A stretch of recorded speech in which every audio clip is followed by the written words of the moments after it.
Dear students, hope you are able to follow my classes. Suppose you want me to explain few things in Kannada, please let me know. ನಿಮಗೆ ಕನ್ನಡದಲ್ಲಿ ಹೇಳಬೇಕು ಅಂತ ಅನಿಸಿದರೆ ನಾನು ಕ್ಲಾಸನ್ನು ನನಗೆ message ಕನ್ನಡದಲ್ಲಿ explain ಮಾಡಿ ಕಳಿಸ್ತೇನೆ ವಿಡಿಯೋಗಳನ್ನು. ನಿಮಗೆ ಏನು ಅನ್ನಿಸಿದ್ರೂ ತಕ್ಷಣ ನನಗೆ ಹೇಳಿ, ಇದು ಅರ್ಥ ಆಗ್ತಾ ಇಲ್ಲ ಸರ್, ಹೀಗೆ ಆದರೆ ಒಳ್ಳೆಯದು, ಹೀಗೆ ಮಾಡಿ, ಆಯಿತಾ? ನೀವು ಹೇಳದಿದ್ದರೆ ನನಗೆ ಗೊತ್ತಾಗೋದಿಲ್ಲ ಅಲ್ಲ, ಹಾಗೆ. ಸೊ ಈಗಷ್ಟೇ ನಾವು ಇಷ್ಟವರೆಗೆ ಸ್ಟಡಿ ಮಾಡಿದ್ದು ಗ್ಯಾಲಿಲಿಯನ್ ರಿಲೇಟಿವಿಟಿ ಅಂತ. ಗ್ಯಾಲಿಲಿಯನ್ ರಿಲೇಟಿವಿಟಿ ಅಂದರೆ ನಾವು ಏನು ದಿನನಿತ್ಯ ಜೀವನದಲ್ಲಿ ಎಕ್ಸ್ಪೀರಿಯನ್ಸ್ ಮಾಡ್ತೇವೆ. ನಾವು ಬಸ್ಸಿನಲ್ಲಿ ಕೂತು ಬಸ್ಸು ಹೊರಡುವಾಗ ನಮಗೆ ಏನು ಎಕ್ಸ್ಪೀರಿಯನ್ಸ್ ಆಗ್ತದೆ, ಬಸ್ಸು ಹೋಗ್ತಾ ಇರುವಾಗ ಏನು ಎಕ್ಸ್ಪೀರಿಯನ್ಸ್ ಆಗ್ತದೆ, ಬಸ್ಸು ನಿಲ್ಲುವಾಗ ಏನು ಎಕ್ಸ್ಪೀರಿಯನ್ಸ್ ಆಗ್ತದೆ, ಗೊತ್ತಾಯ್ತಲ್ಲ? ಬೇರೆ ಬೇರೆ ರೀತಿಯ ಮೋಷನ್. ಬಸ್ಸು ಯಾಕೆ ಹೇಳ್ತದೆ? We talk about motion. Car ಇರ್ಬೋದು, ಯಾವುದೇ ವಾಹನ ಇರ್ಬೋದು, ಬೈಕ್ ಇರ್ಬೋದು. ನೀವು ನೋಡಿ, ಬೈಕ್ ಸ್ಟಾರ್ಟ್ ಆಗಿ ಮೂವ್ ಆಗುವಾಗ ಒಮ್ಮೆ ಹೀಗೆ ಹಿಂದೆ ಹೋಗ್ತೀರಿ. ನೀವು ಹಿಂದಿನ ಸೀಟಲ್ಲಿ ಕೂತದಿದ್ರೆ ಸ್ವಲ್ಪ ಹಿಂದೆಗೆ ದೂಡಲ್ಪಡ್ತೀರಿ, ಮತ್ತೆ ಮೊದಲಿನ ಸ್ಥಿತಿಗೆ ಬರ್ತೀರಿ. ಬೈಕ್ ಹೋಗ್ತಾ ಇರುವಾಗ ನೀವು ನೇರ ಕೂತಿರ್ತೀರಿ, ಬ್ರೇಕ್ ಹಾಕುವಾಗ ಪುನಃ ಮುಂದೆಗೆ ಬಾಗ್ತೀರಿ, ಗೊತ್ತಾಯ್ತಲ್ಲ? ಬೈಕ್ ಸ್ಟಾರ್ಟ್ ಆಗುವಾಗ ಹಿಂದೆಗೆ ಬಾಗ್ತೀರಿ, ಹಾಗೂ ಬೈಕ್ ನಿಲ್ಲಿಸುವಾಗ ಮುಂದೆಗೆ ಬಾಗ್ತೀರಿ, ಮತ್ತು ಬೈಕ್ ನಿಂತಿರುವಾಗ ಹಾಗೂ ಬೈಕ್ ಒಂದೇ ವೇಗದಲ್ಲಿ ಹೋಗ್ತಾ ಇರುವಾಗ ನೀವು ಯಾವುದೇ ಕಡೆಗೆ ವಾಲುವುದಿಲ್ಲ ಅಲ್ವಾ?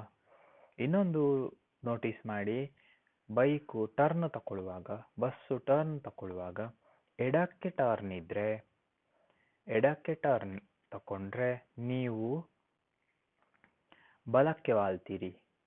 ಬಲಕ್ಕೆ ಟರ್ನ್ ತಗೊಂಡ್ರೆ ಬಸ್ಸು ನೀವು ಎಡಕ್ಕೆ ವಾಲ್ತೀರಿ. ಇದೆಲ್ಲ ಸೆಂಟ್ರಿಫ್ಯೂಗಲ್ ಫೋರ್ಸಸ್. ಅದು ಕೂಡ ಯಾಕಂದ್ರೆ ಮೋಷನ್ ಬಿಕಮ್ಸ್, ಬಸ್ಸು ನೇರ ಹೋಗ್ತಾ ಇರ್ತದೆ, ಅದನ್ನು ನಾವು ಹೇಳೋದು ಇನರ್ಷಿಯಲ್ ಫ್ರೇಮ್ ಆಫ್ ರೆಫರೆನ್ಸ್ ಅಂತ. Constant velocity in a straight line. ಈ ಬಸ್ಸು ಹೊರಡುವಾಗ, ಬೈಕು ಹೊರಡುವಾಗ, ನಿಲ್ಲುವಾಗ ಕಾನ್ಸ್ಟಂಟ್ ವೆಲಾಸಿಟಿ ಆಗಿರುವುದಿಲ್ಲ, ವೆಲಾಸಿಟಿ ಚೇಂಜ್ ಆಗ್ತದೆ. ಆಗ ಅದು ನಾನ್ ಇನರ್ಷಿಯಲ್ ಫ್ರೇಮ್ ಆಗ್ತದೆ. ಅಲ್ಲಿ ನಿಮ್ಮನ್ನು ಯಾರು ದೂಡುವುದಿಲ್ಲ ಹೀಗೆ ಕೈಯಲ್ಲಿ ಹಿಡಿದು. ಅದನ್ನೇ ಹೇಳೋದು ಫಿಕ್ಟಿಷಿಯಸ್ ಫೋರ್ಸ್ ಅಂತ. ಫಿಕ್ಟಿಷಿಯಸ್ ಫೋರ್ಸ್ ಅಂದರೆ ನಿಮ್ಮ ಮೇಲೆ ಪ್ರಯೋಗವಾಗುವ ಅಥವಾ ವಸ್ತುವಿನ ಮೇಲೆ ಪ್ರಯೋಗವಾಗುವ ಫೋರ್ಸ್, ಆದರೆ ನೋಡುವಾಗ ಅದನ್ನು ಯಾರು ಅಪ್ಲೈ ಮಾಡಿದ ಹಾಗೆ ಕಾಣುವುದಿಲ್ಲ, ಬಟ್ ಆ ಫೋರ್ಸ್ ಇರ್ತದೆ, ಗೊತ್ತಾಯ್ತಾ? ಇದೇ ಬಸ್ಸು ಟರ್ನ್ ಆಗುವಾಗ ಕೂಡ ಅದೇ ಪರಿಸ್ಥಿತಿ. ಆ ಸಂದರ್ಭದಲ್ಲಿ ಬಸ್ಸು ಈಗ ಹೇಳಿದೆ ಎಡಕ್ಕೆ ತಿರುಗ್ತದೆ ಅಂತ, ಆಗ ನೀವು ಬಲಕ್ಕೆ ವಾಲ್ತೀರಿ. ಸೆಂಟ್ರಿಫ್ಯೂಗಲ್ ಫೋರ್ಸ್, ಅದು ಕೂಡ ಒಂದು ಫಿಕ್ಟಿಷಿಯಸ್ ಫೋರ್ಸ್, ಗೊತ್ತಾಯ್ತಾ? ಅದನ್ನು ಯಾರು ದೂಡುದು? ಇಲ್ಲ, ಉತ್ತರ ಇಲ್ಲ. ಬಸ್ಸು ದೂಡುದಲ್ಲ, ಬಸ್ಸು ಕೂಡ ವಾಲ್ತದೆ. ಎಡಕ್ಕೆ ತಿರುಗುವಾಗ ಬಸ್ಸು ಕೂಡ ವಾಲ್ತದೆ ಅಲ್ವಾ? ನಾವು ವಾಲ್ತೇವೆ. ನಮ್ಮ ಮೇಲೆ ಫೋರ್ಸ್, ನಾವು ಸಪೋಸ್ ದೊಡ್ಡ ಸೀಟಲ್ಲಿ ಕೂತು ಪಕ್ಕದಲ್ಲಿ ಯಾರು ಇಲ್ಲದಿದ್ರೆ ಎಡಕ್ಕೆ ಕ್ವಿಕ್ ಟರ್ನ್ ತಗೊಂಡ್ರೆ ನಾವು ಬಲದ ಬದಿಗೆ ಜಾರಿ ಹೋಗ್ತೇವೆ, ಬಲಕ್ಕೆ ಟರ್ನ್ ತಗೊಂಡ್ರೆ ಎಡಕ್ಕೆ ಜಾರಿ ಹೋಗ್ತೇವೆ ಅಲ್ವಾ? ಇಮ್ಯಾಜಿನ್ ಮಾಡಿ, ಇಲ್ಲದ್ರೆ ಇನ್ನೊಮ್ಮೆ ಎಕ್ಸ್ಪೀರಿಯನ್ಸ್ ಮಾಡಿ. ಈಗೆಲ್ಲ ಬಸ್ಸುಗಳು ಖಾಲಿ ಇರ್ತದೆ ಬಹುಶಃ. ಈ ಫೋರ್ಸ್ಗಳನ್ನೆಲ್ಲ ಫಿಕ್ಟಿಷಿಯಸ್ ಫೋರ್ಸಸ್ ಅಂತ ಹೇಳ್ತೇವೆ. ಅವುಗಳನ್ನು ಯಾರು ನೇರವಾಗಿ ಅಪ್ಲೈ ಮಾಡುವುದಿಲ್ಲ. ಅದು ಬೇರೆ ಫೋರ್ಸ್ಗಳ ಕಾರಣದಿಂದಾಗಿ ಆ ಫೋರ್ಸ್ಗಳು ಬಂದಿರ್ತವೆ, ಗೊತ್ತಾಯ್ತಲ್ಲ? ಇನ್ನೊಂದು ಅಂಥದ್ದು ಎಕ್ಸ್ಪೀರಿಯನ್ಸ್ ಆಗುವುದು ಮೂವಿಂಗ್ ವೆಹಿಕಲ್ ನಲ್ಲಿ. ಒಂದು ಬಾಲ್ ಅಥವಾ ಏನಾದರೂ ವಸ್ತುವನ್ನು ಇಟ್ಟಾಗ ಸೇಮ್ ನಾನು ಈಗ ಹೇಳಿದ ಹಾಗೆ, ನೀವು ಬೈಕಲ್ಲಿ ಕೂತು ಬೈಕ್ ಸ್ಟಾರ್ಟ್ ಆಗುವಾಗ ನೀವು ಹಿಂದಕ್ಕೆ ದೂಡಲ್ಪಡ್ತೀರಿ. ಸಪೋಸ್ ನೀವು ಒಂದು ಬಸ್ಸಲ್ಲಿ ಒಂದು ಬಾಲ್ ಇಡಿ ನೆಲದ ಮೇಲೆ, ಬಸ್ಸು ಸ್ಟಾರ್ಟ್ ಆದಾಗ ಬಾಲ್ ಹಿಂದೆ ಹೋಗ್ತದೆ, ಮತ್ತೆ ಬಸ್ಸು ಒಂದು ವೇಗವನ್ನು ತಲುಪಿದಾಗ ಅದು ಅಲ್ಲೇ ಇರ್ತದೆ ಬಾಲ್, ಮತ್ತು ಬಸ್ಸು ಪುನಃ ನಿಲ್ಲುವ ಹೊತ್ತಿಗಾಗುವಾಗ ಮತ್ತೆ ಬಾಲ್ ಮೊದಲೆಲ್ಲಿತ್ತೋ ಅಲ್ಲಿಗೆ ಹೋಗ್ತದೆ, ಐಡಿಯಲ್ ಕೇಸ್ ಆದ್ರೆ, ಗೊತ್ತಾಯ್ತಲ್ಲ?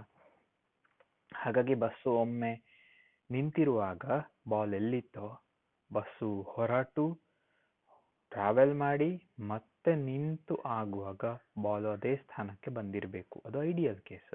ಆದರೆ ರಸ್ತೆಗಳು ಅಷ್ಟು ಲೆವೆಲ್ ಆಗಿರುವುದಿಲ್ಲ, ಹಾಗಾಗಿ ಬಾಲು ಮತ್ತೆ ಅದೇ ಸ್ಥಾನಕ್ಕೆ ಬರುವುದಿಲ್ಲ. ಅದು ಬೇರೆ ಕಾರಣ. ಇನ್ನೊಂದು ಅಂಥ ಫೋರ್ಸ್ ನೀವು ಎಕ್ಸ್ಪೀರಿಯನ್ಸ್ ಮಾಡೋದು ಮೂವಿಂಗ್ ಲಿಫ್ಟ್ನಲ್ಲಿ. ಓಕೆ, ಮೂವಿಂಗ್ ಲಿಫ್ಟ್ನಲ್ಲಿ ಏನಾಗ್ತದೆ ಅಂದರೆ, ಲಿಫ್ಟ್ ಒಂದೇ ಸಾರಿ ಮೇಲೆಗೆ ಮೂವ್ ಆಗಲಿಕ್ಕೆ ಶುರು ಆದಾಗ ನಿಮ್ಮದು ನೀವು ಭಾರ, you feel heavy. You feel heavy, and if the lift is going down, you feel weightless. So you feel weightless. So lift moving down andre F dash is equal to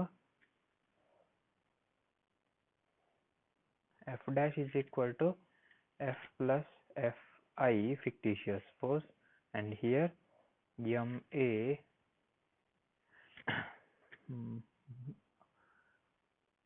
feel weightless, go down, up. So we will see for down, moving down. So F ma minus ma star, and where ma, this is nothing but acceleration due to gravity, mg, minus this is the acceleration of the lift, ಯಾವ ವೇಗದಲ್ಲಿ ಅದು ನಿಲ್ತದೆ. So ma star, so that is mg minus a star.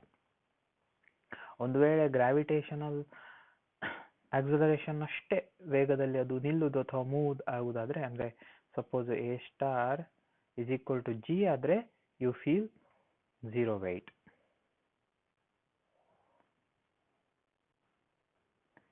is felt. Zero weight is felt. Okay, so that is the thing. So up ಆಗುವಾಗ F dash is equal to F minus, ಯಾಕಂದರೆ you are moving against the gravity, so sign negative ಇರ್ತದೆ. So that is mg minus ma star. So what you feel is m into g plus a star. ಒಮ್ಮೆ ನಾವು ಭಾರ ಆದ ಹಾಗೆ ಅನ್ನಿಸ್ತದೆ ಕಾಲಿಗೆ.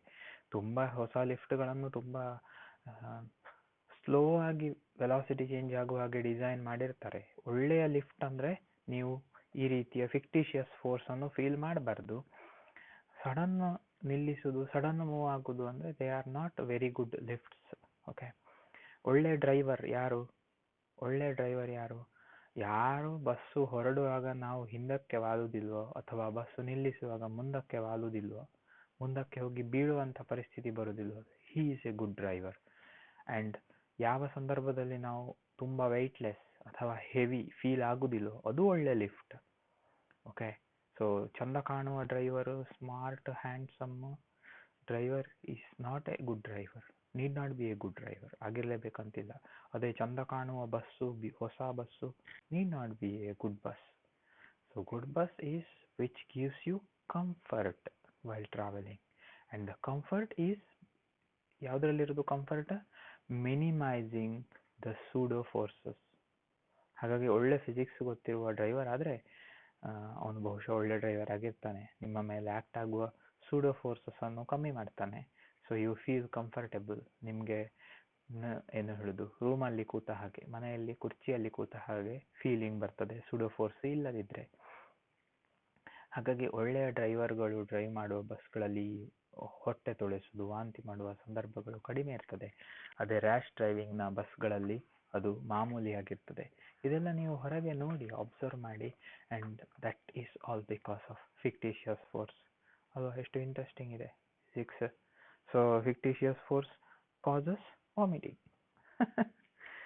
So okay, ಇದಿಷ್ಟು ವಿಷಯ. And from here let's move on to one topic.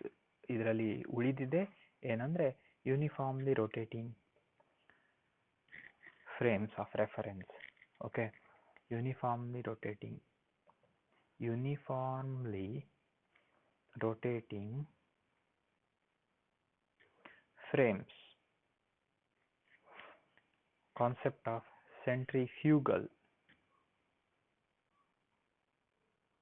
ನಾವು ಈಗಷ್ಟೇ ನೋಡಿದ್ದೇವೆ ಸೆಂಟ್ರಿಫ್ಯೂಗಲ್ ಫೋರ್ಸು. ನಾನು ಹೇಳಿದೆ ಬಸ್ಸು ಟರ್ನ್ ಆಗುವಾಗ ಅಥವಾ ಬೈಕ್ ಟರ್ನ್ ಆಗುವಾಗ ನೀವು ಏನು ಫೋರ್ಸನ್ನು ಎಕ್ಸ್ಪೀರಿಯನ್ಸ್ ಮಾಡ್ತೀರಿ ಅದು. ಸೊ ಇಲ್ಲಿ here now I will switch to English because we have to derive this. We consider a particle P, we consider circular motion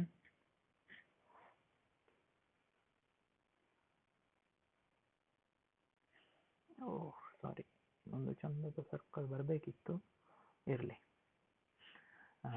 We again two frames of reference. One frame of reference is y x, and then another frame of reference that is rotating x dash y dash, and we have a point P,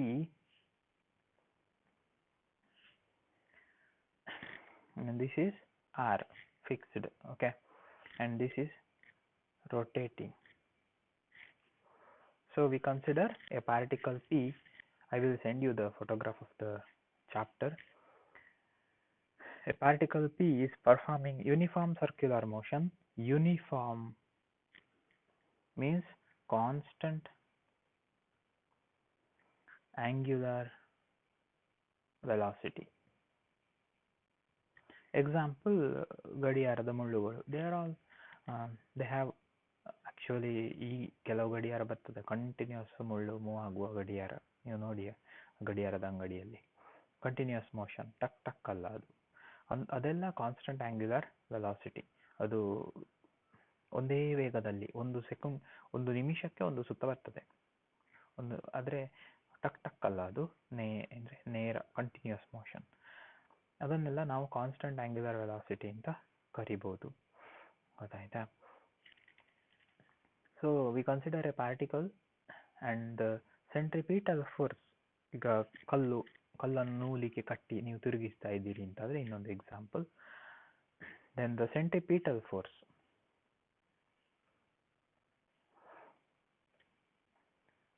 Centripetal force is F is equal to mr omega square in a direction minus r cap towards the center. So m is the mass of the object, r is the radius, length of the string, and omega is the frequency. Omega is equal to 2 pi f. So f ಅಂದ್ರೆ number of revolutions per second, okay. So ಇದು angular frequency, ಒಂದು ಸೆಕೆಂಡಿಗೆ ಎಷ್ಟು angle cover ಮಾಡ್ತದೆ ಅಂತ ಅದು ಹೇಳ್ತದೆ. So we consider another frame s dash rotating with angular velocity omega. Okay, with respect to s dash, the particle is at rest along x dash axis. So ಇದು ಹೇಗೆ ಅಂದರೆ, ಒಂದು ಪಾರ್ಟಿಕಲ್ ಇದೆ, ಅದರ ಮೇಲೆ ಅದು ರೊಟೇಟ್ ಆಗ್ತಾ ಇದೆ, ಗೊತ್ತಾಯ್ತಾ? ಅಂದರೆ ಒಂದು ಪಾರ್ಟಿಕಲ್ ಮೂವ್ ಆಗ್ತಾ ಇದೆ. ಒಂದು ವಸ್ತು ಮೂವ್ ಆಗ್ತಾ ಇದೆ ಆದರೆ ಅದನ್ನು ನಿಲ್ಲಿಸುವುದು ಹೇಗೆ, ಅದನ್ನು ಮುಟ್ಟದೆ ಅಂತ ಒಂದು ಕ್ವಶನ್ ಬರ್ತದೆ. How to stop a particle without touching it? Any answers? Relativity ಅದನ್ನೇ ಹೇಳುದು. ಒಂದು ವಸ್ತು, ನಿಮ್ಮ ಉದಾಹರಣೆಗೆ ನಿಮ್ಮ ಮನೆಯವರು ಯಾರೋ ಬಸ್ಸಲ್ಲಿ ಹೊರಟರು, ಬಸ್ಸು ಹೊರಟಿತು, ಸಡನ್ ನೋಡುವಾಗ ಫೋನು ನಿಮ್ಮ ಕೈಯಲ್ಲಿ ಉಂಟು, ಏನು ಮಾಡ್ತೀರಿ? ತೆಗೆದು ಬಿಸಾಡುದಾ? ಆಗುದಿಲ್ಲ. What you do? You try to run. How fast you have to run? ಬಸ್ಸಿನ ಸ್ಪೀಡಿಗೆ ಓಡುದು ಮತ್ತು ಫೋನನ್ನು ನೀವು ಹ್ಯಾಂಡ್ ಓವರ್ ಮಾಡ್ತೀರಿ ಅಲ್ವಾ? So that means when you are moving with the velocity of the bus, then bus is like stationary, okay. ಆಗ bus ನಿಂತ ಹಾಗೆ. ಎರಡು ಬಸ್ಸುಗಳು ಒಂದೇ ವೇಗದಲ್ಲಿ ಹೋಗ್ತಾ ಇದ್ರೆ ಒಂದು ಬಸ್ಸಲ್ಲಿ ಇದ್ದವರಿಗೆ ಇನ್ನೊಂದು ಬಸ್ಸು ನಿಂತ ಹಾಗೆ ಕಾಣ್ತದೆ. Same thing here. Suppose a particle is rotating with the angular frequency omega, then if you rotate another frame means you, if you are also running at the same speed, then it looks stationary, okay. Then P is at rest with respect to S dash. So this is S dash, this is S. P is stationary with respect to S dash, and therefore P is at rest or in relative equilibrium in a non-inertial frame. Therefore F plus F I is equal to 0. No force is acting on the particle. That implies F I is equal to minus F, or that is m r omega square into r cap. R cap is just a unit vector showing the direction, and this is the fictitious force.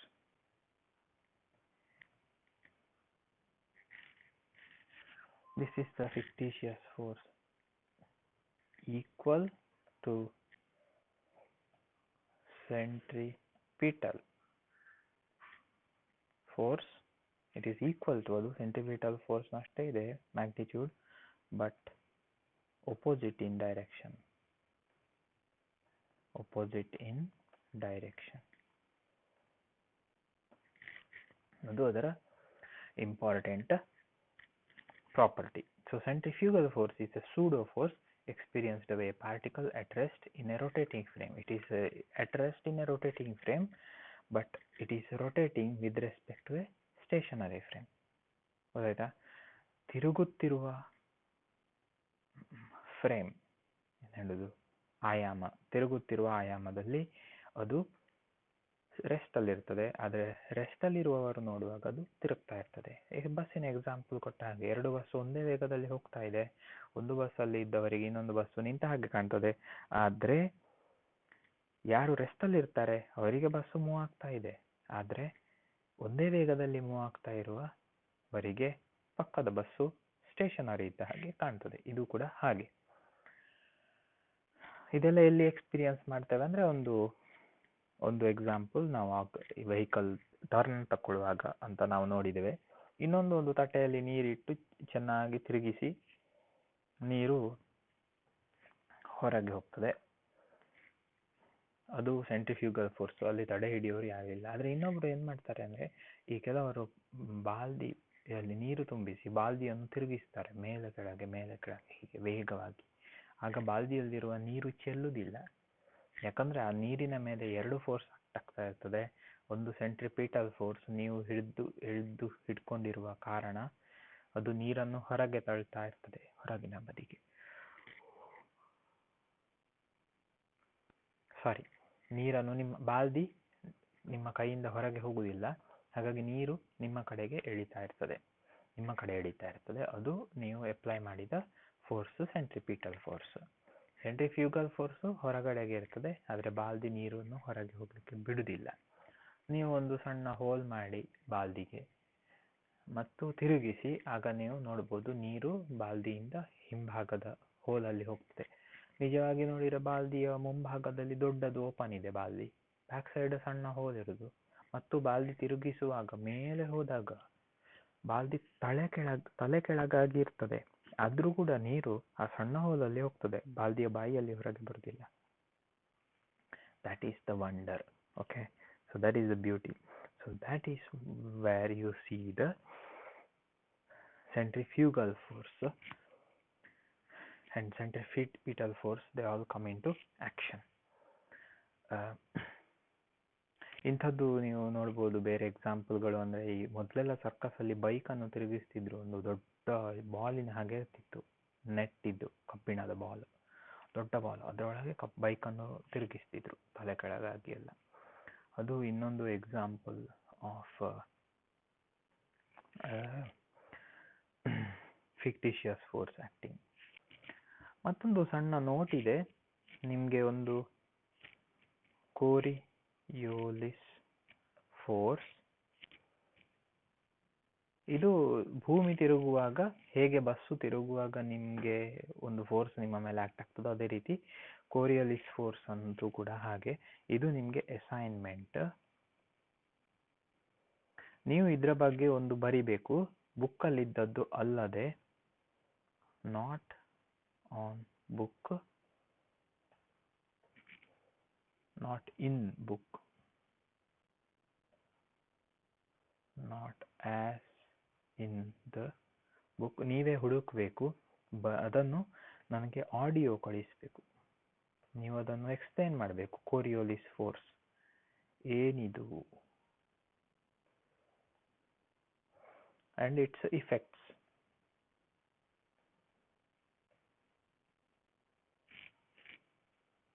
ಕೋರಿಯೋಲಿಸ್ force, ಈ ಎರಡು ವಿಷಯವನ್ನು ನೀವು ನನಗೆ audio ಮಾಡಿ explain ಮಾಡಬೇಕು.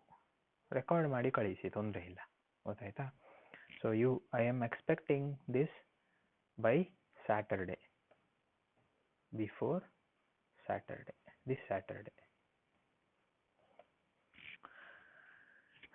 So that is the basic. ಅದರೊಟ್ಟಿಗೆ ನಮ್ಮದು we complete the Galilean relativity and then we are going into the special relativity. Special relativity given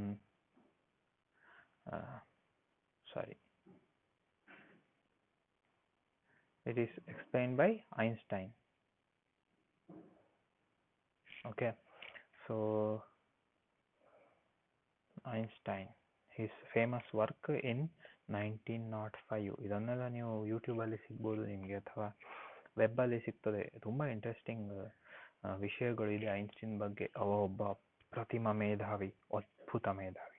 he is a very brilliant scientist and he brought out, ಅವರು ಈ ಥಿಯರಿಯನ್ನು ಪ್ರತಿಪಾದಿಸಿದ್ರು. ಆಮೇಲೆ ಅದಕ್ಕೆ ಪ್ರಾಯೋಗಿಕ ಪರೀಕ್ಷೆಗಳು ಆಗಿ ಅದು later experiments were done to prove it and then it is now proved. Okay, so there comes ಒಂದು ವಿಷಯ ಹೇಳಿಬಿಡ್ತೇನೆ ಈಗ. ಈಥರ್ ಅನ್ನೋ ಹೈಪೋಥೆಸಿಸ್, ಈಥರ್ ಹೈಪೋಥೆಸಿಸ್ ಅಂತ ಕರೀತಾರೆ. ಅದು ನಿಮಗೆ ಗೊತ್ತುಂಟು, ನೀವು ಶಾಲೆಯಲ್ಲಿರುವಾಗ ಪ್ರಯೋಗಗಳನ್ನು ನೋಡಿರ್ಬೋದು, ಮಾಡಿರ್ಬೋದು. ಒಂದು ಗಂಟೆ ಇರ್ತದೆ, ಗಂಟೆಯ ಶಬ್ದ ನಮಗೆ ಕೇಳ್ತದೆ. ಒಂದು ಗಾಜಿನ ಪಾತ್ರೆಯೊಳಗೆ ನಿರ್ವಾತ ಮಾಡಿ ಅದರ ಒಳಗೆ ಗಂಟೆಯನ್ನಿಟ್ಟರೆ ನಮಗೆ ಶಬ್ದ ಕೇಳುವುದಿಲ್ಲ. ಯಾಕೆ ಅಂದರೆ ಶಬ್ದದ ಚಲನೆಗೆ, ಶಬ್ದ ಪ್ರವಹಿಸಲು ಒಂದು ಮಾಧ್ಯಮ ಬೇಕು ಅದಕ್ಕೆ. ಅದು ಘನ ಇರ್ಬೋದು, ದ್ರವ ಇರ್ಬೋದು, ಅನಿಲ ಇರ್ಬೋದು. ಬೆಂಚ್ ಹೊಡೆಯುವಾಗ ಇನ್ನೊಂದು ಕಡೆ ಬೆಂಚಿನ ಮೇಲೆ ಕಿವಿ ಇಡಿ, ನಿಮಗೆ ಕೇಳ್ತದೆ. ಘನದಲ್ಲಿಯೂ ಶಬ್ದ ಪ್ರವಹಿಸ್ತದೆ, ದ್ರವದಲ್ಲಿಯೂ ಪ್ರವಹಿಸ್ತದೆ, ಅನಿಲದಲ್ಲಿಯೂ ಪ್ರವಹಿಸ್ತದೆ. ಆದರೆ ಏನೋ ಒಂದು ಬೇಕು, ಏನೂ ಇಲ್ಲದಿದ್ದರೆ ಆಗುವುದಿಲ್ಲ. ಯಾಕೆ ಅಂದರೆ ಅವು ಅಲೆಗಳು, ಶಬ್ದ, ನೀರಿನ ಅಲೆಗಳು, ಎಲ್ಲ ಅಲೆಗಳಿಗೆ ಒಂದು ಮಾಧ್ಯಮ ಬೇಕು ಅನ್ನೋ ಒಂದು ನಂಬಿಕೆ ಆಗ. ಮತ್ತೆ ಅನೇಕ ಪ್ರಯೋಗಗಳಿಂದ ಗೊತ್ತಾಯಿತು ಬೆಳಕು ಒಂದು ರೀತಿಯ ಅಲೆ ಅಂತ. ಬೆಳಕು ಅಲೆ ಆದರೆ ಬೆಳಕು ಯಾವ ಮಾಧ್ಯಮದಲ್ಲಿ ಹೋಗ್ತದೆ? ಈಗ ಸೂರ್ಯನಿಂದ ಭೂಮಿಗೆ ಬೆಳಕು ಬರ್ತದೆ, ನಕ್ಷತ್ರಗಳಿಂದ ಬರ್ತದೆ. ಎಷ್ಟೋ ಕೋಟಿ ಜ್ಯೋತಿರ್ವರ್ಷ, ಅಂದರೆ 1 ಕೋಟಿ 2 ಕೋಟಿ 15 ಕೋಟಿ ವರ್ಷ ಟ್ರಾವೆಲ್ ಮಾಡಿ ಬೆಳಕು ಭೂಮಿಗೆ ಬರ್ತದೆ. ಅಷ್ಟು ದೂರದಲ್ಲಿ ನಕ್ಷತ್ರಗಳಿವೆ. ಇದೆಲ್ಲ ಹೇಗೆ ಬರ್ತದೆ? ಮಧ್ಯದಲ್ಲಿ ಯಾವ ಮಾಧ್ಯಮ ಇದೆ? ಗಾಳಿ ಇಲ್ಲ, ನಿರ್ವಾತ. ಅದಕ್ಕೆ ಹೇಳಿದ್ದು ಒಂದು ಹೈಪೋಥೆಸಿಸ್ ಆಗಿತ್ತು ಇದು ಮತ್ತೆ ಪ್ರೂವ್ ಆಯಿತು ಇಲ್ಲ ಅಂತ. ಬಟ್ ಹಾಗೆ ಅದಕ್ಕೆ ಈಥರ್ ಅಂತ ಕರೀತಾರೆ. ಕರೀತಾರೆ, ಆಗ ಅವರು ಕರೆದ್ರು, ಅವರು ಈಥರ್ ಅಂತ ಕರೀತಾರೆ. ಮತ್ತೆ ಅದು ಎಲ್ಲ ಕಡೆ ಇದೆ, ಅದು ಇಡೀ ಬ್ರಹ್ಮಾಂಡವನ್ನು ವ್ಯಾಪಿಸಿದೆ. ಅದಕ್ಕೆ ರುಚಿ ವಾಸನೆ ಏನಿಲ್ಲ, ಅದು ಗಾಳಿಯ ಹಾಗೆ ಅಲ್ಲ, ಅದು ಒಂದು ಎಲ್ಲೆಡೆಯಲ್ಲಿಯೂ ಪಸರಿಸಿರುವ ಒಂದು ಮಾಧ್ಯಮ ಅಂತ ಕರೀತಾರೆ. A all pervading medium.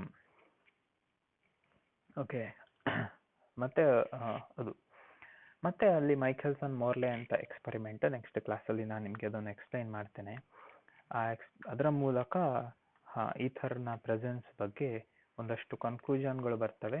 ಮತ್ತು ಫೈನಲಿ ಅನೇಕ ಪ್ರಯೋಗಗಳ ಮುಖಾಂತರ ಹೇಳ್ತಾರೆ ಏನಂದರೆ ಈಥರ್ ಹೈಪೋಥೆಸಿಸ್ ಅನ್ನೋದು ಸುಳ್ಳು, ಈಥರ್ ಅನ್ನೋದು ಇಲ್ಲ ಅಂತ. ಸೊ ಇಲ್ಲಿಯವರೆಗೆ ಗೆಲಿಲಿಯನ್ ರಿಲೇಟಿವಿಟಿ ವಿಷಯದಲ್ಲಿ ನಾನು ನಿಮಗೆ ಈ ವಾರ ಪ್ರಶ್ನೆಗಳನ್ನು ಕಳಿಸ್ತೇನೆ. ಚೆನ್ನಾಗಿ ಓದಿ, ಏನು ಡೌಟ್ಸ್ ಇದ್ದರೂ ನನಗೆ ಮೆಸೇಜ್ ಮಾಡಿ ಅಥವಾ ಆಡಿಯೋ ಕಳಿಸಿ, ಏನು ಹೆಸಿಟೇಟ್ ಮಾಡಬೇಡಿ. ಓಕೆ, ಬಹುಶಃ ನಮ್ಮ ರೆಗ್ಯುಲರ್ ಕ್ಲಾಸ್ಗಳು ಇರುವುದಿಲ್ಲ, ಒಂದು 2 ವಾರದ ನಂತರ ನಾವು ಕೆಲವು ಪ್ರಾಕ್ಟಿಕಲ್ಗಳನ್ನು ನಿಮಗೆ ಡೆಮೋ ಮಾಡ್ತೇವೆ. ಮತ್ತೆ ನೋಡುವ ವಿಡಿಯೋದಲ್ಲಿ, ಮತ್ತೆ ನೋಡುವ ಹೇಗೆ ಎಲ್ಲ ಯೂನಿವರ್ಸಿಟಿ ಅಥವಾ ಗೌರ್ಮೆಂಟ್ ಡಿಸಿಷನ್ ತಗೊಳ್ತದೆ ಅಂತ. ಸೊ ನಾನು 1 ವಾರ ಕ್ಲಾಸ್ಗಳನ್ನು ನಿಮಗೆ ಕಳಿಸುವುದಿಲ್ಲ. ಈಗ ನೀವು ಓದಿ ಇಷ್ಟವರೆಗಿನದ್ದನ್ನು ಮತ್ತು ಎಕ್ಸಾಮ್ ಬರೀರಿ. ಹೇಗೆ ಬರೆಯುವುದು ಏನು ಅದನ್ನೆಲ್ಲ ನಾನು ನಿಮಗೆ ಕ್ವಶನ್ನ ಒಟ್ಟಿಗೆ ಹೇಳ್ತೇನೆ. ಆಯಿತಾ? Okay, all the best.